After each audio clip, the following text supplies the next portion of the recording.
Nadštandardne zrekonštruovaný rodinný dom sa nachádza na Svätokrížskom námestí v Žiari nad Hronom. V roku 2011 prešiel dom kompletnou rekonštrukciou ako interiéru, tak aj exteriéru. Súčasťou prízemia je dvojgaráž na diaľkové ovládanie.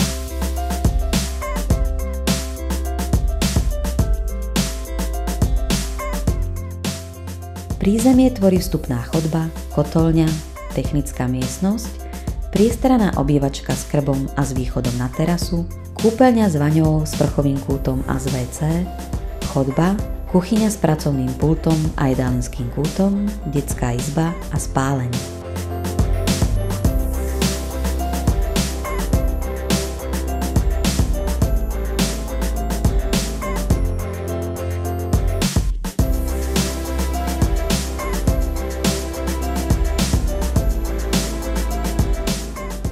V kuchynskej linke sú zabudované nové elektrospotrebiče, a to teplovzdušná rúra, mikrovlnka, umývačka riadu a sklokeramická varná doska.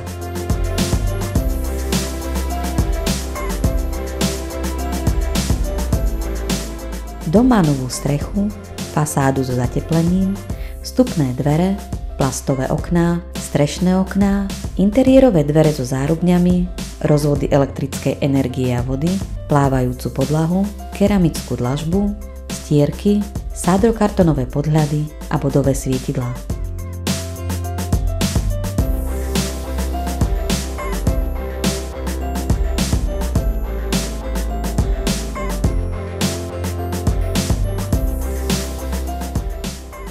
V podkroví, ktoré je pripravené na dokončenie, sa nachádzajú 3 priestranné obytné miestnosti, kúpeľňa spojená s WC, technická miestnosť a chodba so vstupom na terasu.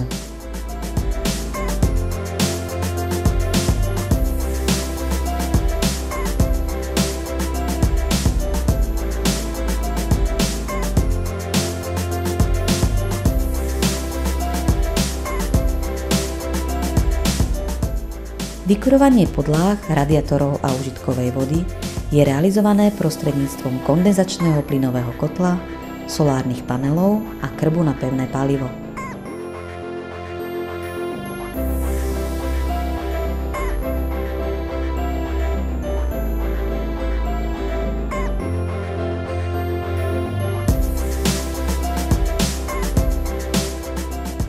K domu prináleží oplotený pozemok a v blízkosti je kompletná občianska vybavenosť.